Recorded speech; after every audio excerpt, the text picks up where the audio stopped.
जी हां, भोपाल से ट्रेन से सफर करने वाले यात्रियों के लिए एक अच्छी खबर है। जनरल कोच में सफर करने वाले यात्रियों को रेलवे का तोहफा दिया जा रहा है और ट्रेनों में बढ़ेंगे सामान्य कोच और स्लीपर के डिब्बे। पश्चिम मध्य रेलवे की 100 ट्रेन में लगेंगे 4 सामान्य कोच। रोज 14,000 से ज्यादा यात्रियों को होगा इससे फायदा, क्योंकि हम देखते हैं आमतौर पर कोच की कमी को देखते हुए, लिमिटेड कोचेस को देखते हुए खचाखच भरी रहती हैं ट्रेन, और खासकर की जनरल कोच के डिब्बे। और इसी बीच ये यात्रियों के लिए रेलवे की तरफ से बड़ी सौगात मिल रही है। भोपाल से ट्रेन में सफर करने वाले यात्रियों के लिए अच्छी खबर है। जनरल कोच में सफर करने वाले यात्रियों को रेलवे का ये बड़ा तोहफा मिला है। ट्रेन में अब बढ़ेंगे सामान्य और स्लीपर के डिब्बे, और कम टिकट प्राइस के साथ ये अच्छा कर देता है यात्रियों के लिए और ज्यादा सफर करना। पश्चिम मध्य रेलवे की 100 ट्रेन में लगेंगे 4 सामान्य कोच। तो देखिए, पश्चिम मध्य रेलवे की 100 ट्रेन में 4 सामान्य कोचेस को जोड़ा जाएगा और रोज इससे 14,000 से ज्यादा यात्रियों को फायदा भी मिलेगा। तो आम जनता के लिए ये एक अच्छी बड़ी राहत भरी खबर मिल रही है। क्या है पूरी अपडेट, उसको जानने के लिए रुक करूंगी मेरे सहयोगी सूरज तिवारी जुड़ गए हैं मेरे साथ। सूरज, ये रेलवे की तरफ से एक अच्छी खबर मिल रही है यात्रियों को, क्योंकि यात्रियों को दिक्कत होती थी क्योंकि कोचेस बहुत लिमिटेड होते थे। अब किन रूट्स वाली ट्रेन पर ये एडिशन किया जाना है कोचेस का, क्या जानकारी है पूरी? देखिए जी, निश्चित तौर पर जिस तरह से यात्रियों को दिक्कत होती थी उसे देखते हुए कहीं ना कहीं अब रेलवे एक बड़ा फैसला लेने जा रहा है और स्लीपर कोच के साथ जनरल डिब्बे भी बढ़ाने की रेलवे पहल कर रहा है। एसी कोच को हटाकर कुछ एसी कोच के डिब्बे हटाए जाएंगे और उस पर सामान्य डिब्बे जो है, यानी जनरल कोच के डिब्बे जो हैं वो 4 डिब्बे किए जाएंगे और स्लीपर कोच भी बढ़ाए जा सकते हैं। पश्चिम मध्य रेलवे में जो ट्रेनें चलती हैं पश्चिम मध्य रूट में, उसमें बढ़ाए जाएंगे। फिर भोपाल मंडल में ये सारी चीजें देखी जाएगी। तो कहीं ना कहीं जो यात्री जनरल डिब्बे से सफर करते हैं उनको सीटें नहीं मिल पाती थी, खड़े होकर लंबी लंबी दूरियों के लिए सफर करना पड़ता था। स्लीपर में भी अक्सर आप देखेंगे कि जब भी आप रिजर्वेशन कराएंगी तो सीट खाली नहीं रहती थी। तो कहीं ना कहीं अब ये पहल इसलिए की जा रही है ताकि लोगों को सुविधा मिल सके। आगे आने वाले समय पे त्योहार भी हैं लगातार, तो बुकिंग और ज्यादा होंगी। ऐसे में पश्चिम मध्य रेलवे में सबसे पहले शुरुआत होगी, भोपाल मंडल में ये शुरुआत की जाएगी। तो धीरे धीरे रेलवे एक नई पहल कर रहा है और जनरल डिब्बों की संख्या बढ़ाने से लगातार जो लोग जनरल डिब्बों सफर करते हैं उनको कहीं ना कहीं सुविधाएं मिलेंगी और सीटें मिल पाएंगी। बिल्कुल सूरज, जनरल डिब्बे और स्लीपर क्लासेस के डिब्बे जहां बढ़ा दिए जाएंगे तो कम टिकट प्राइस के साथ अब यात्रियों की सुविधा में बढ़ोतरी देखी जा रही है। बहुत बहुत शुक्रिया सूरज तमाम जानकारी के लिए।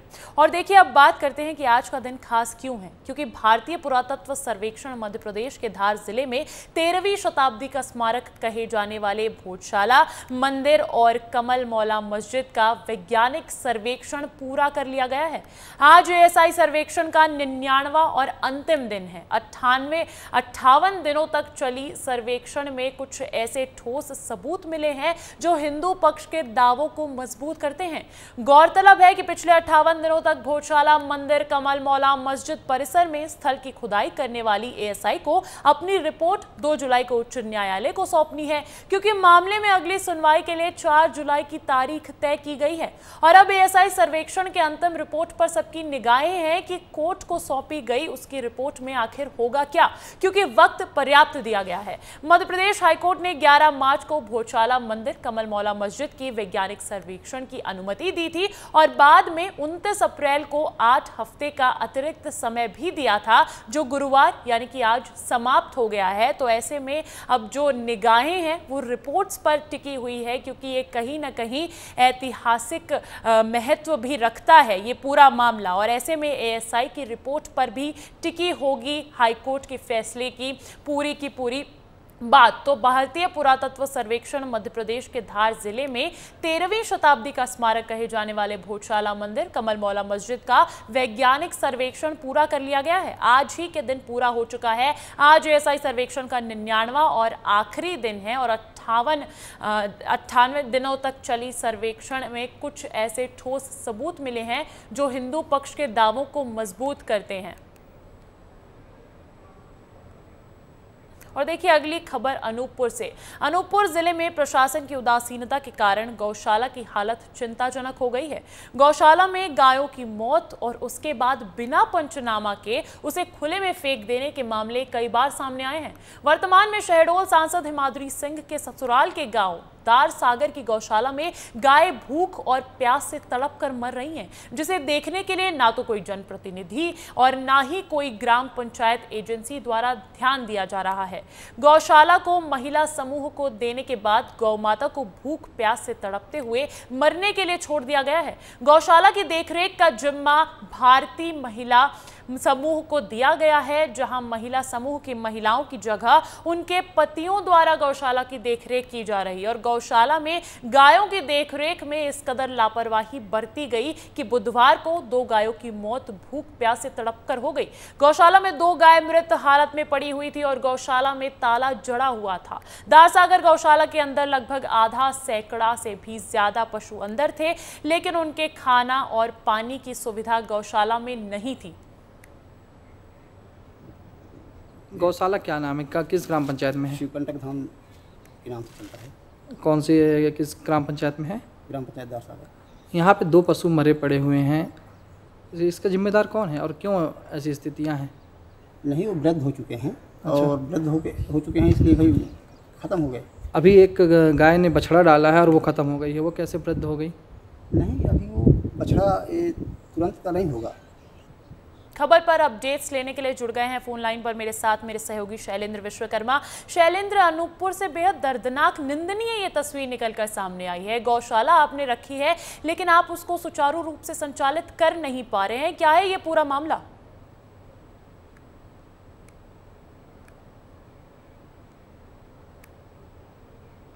शैलेंद्र, मेरी आवाज आप तक पहुंच पा रही है?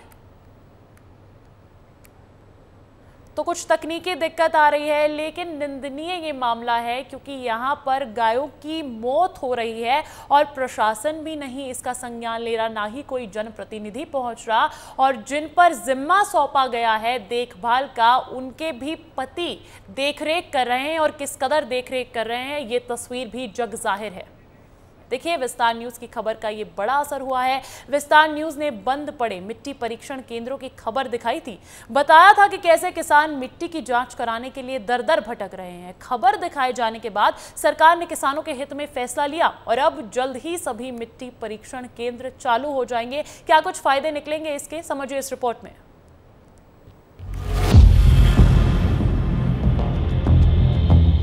मध्य प्रदेश में करीब 8 साल पहले मृदा परीक्षण केंद्र खोले गए। कई जगह ये केंद्र बंद पड़े हुए हैं। व्यवस्थित सॉइल टेस्ट हो, इसके लिए आज के मंत्रिमंडल में निर्णय लिया गया।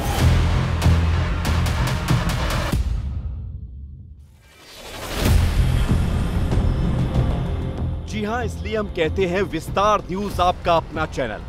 यही विस्तार न्यूज की कोशिश है, और जब कोशिश दिल से की जाए तो वो रंग जरूर लाती है।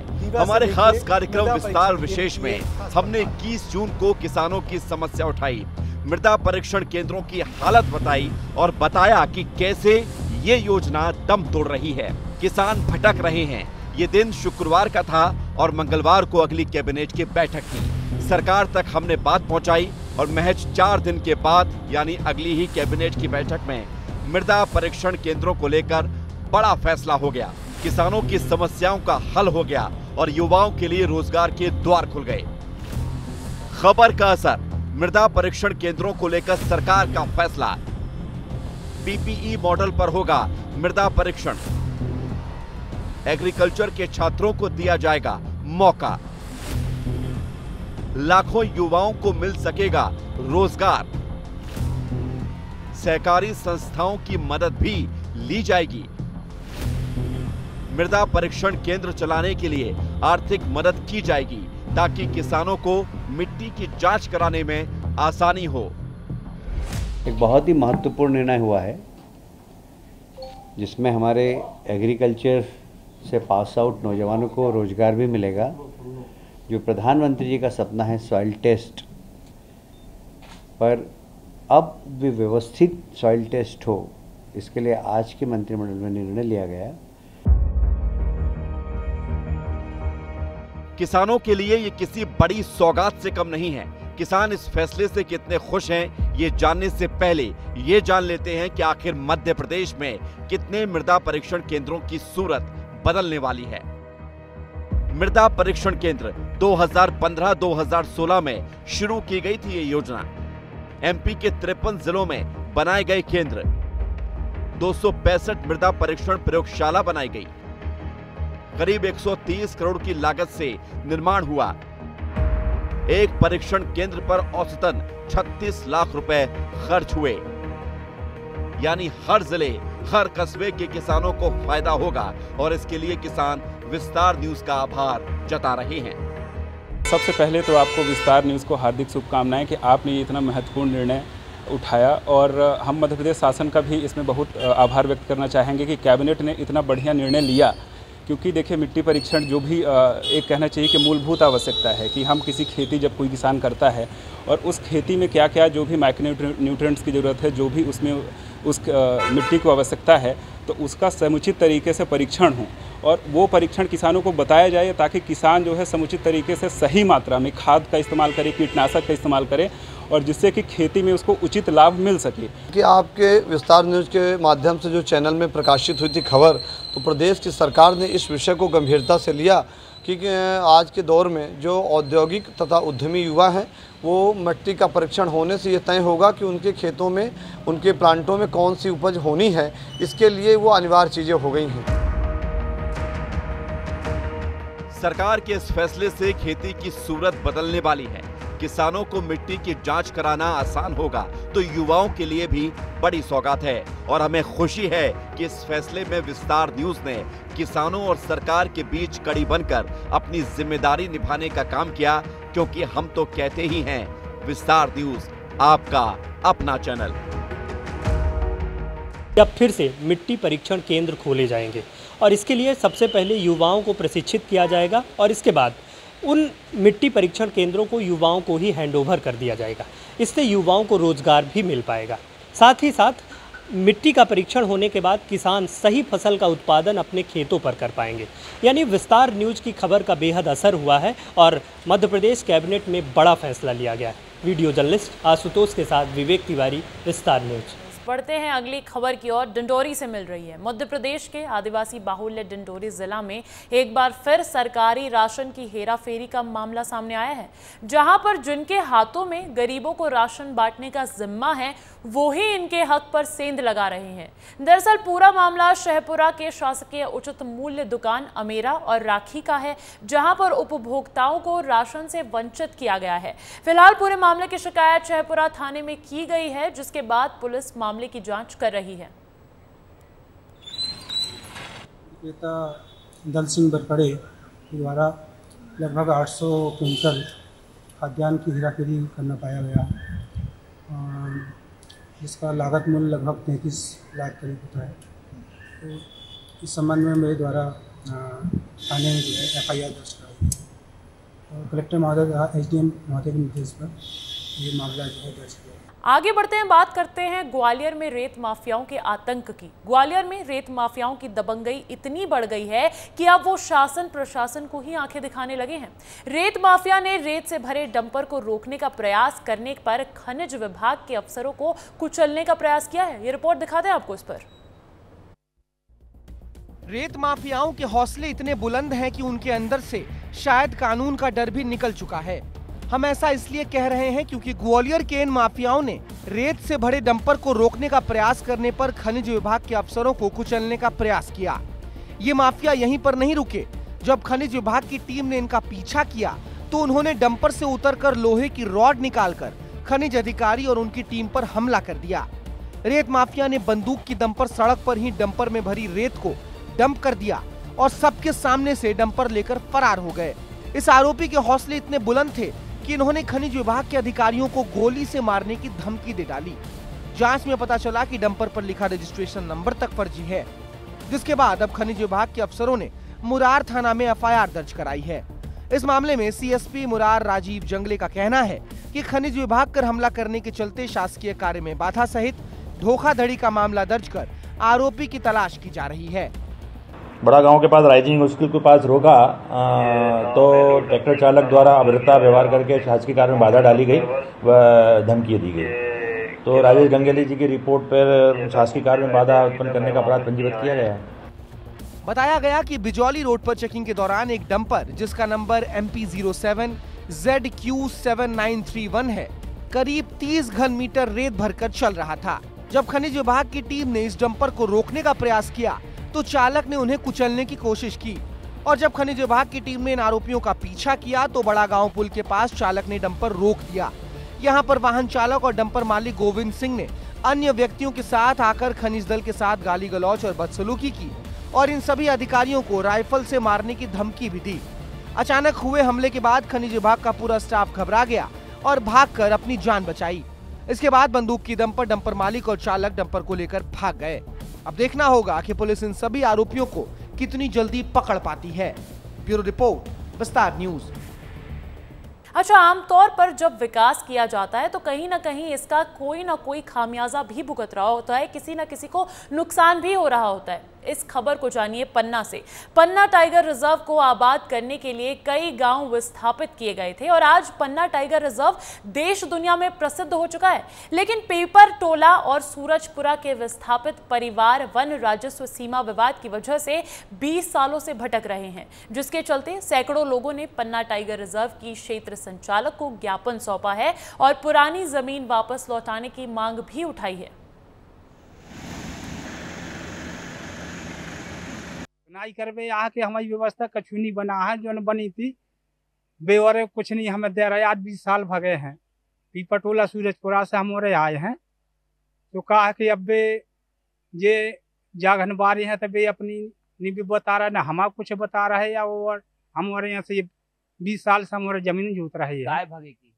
उनकी समस्या थी कि चूँकि वो वन क्षेत्र है तो उसको राजस्व क्षेत्र में कन्वर्ट किया जाए, डीनोटिफाई किया जाए, फॉरेस्ट भूमि से उनको रेवेन्यू कर दिया जाए, जिससे कि वो जो बाकी ग्रामीण जिन योजनाओं का लाभ ले पाते हैं उन योजनाओं का लाभ ये ग्रामीण भी जो विस्थापित ग्राम के हैं वो भी ले पाएँ। हमने बात की ग्वालियर में रेत माफियाओं के आतंक की, तो इसी तरीके की खबर गरियाबंद से भी मिल रही है।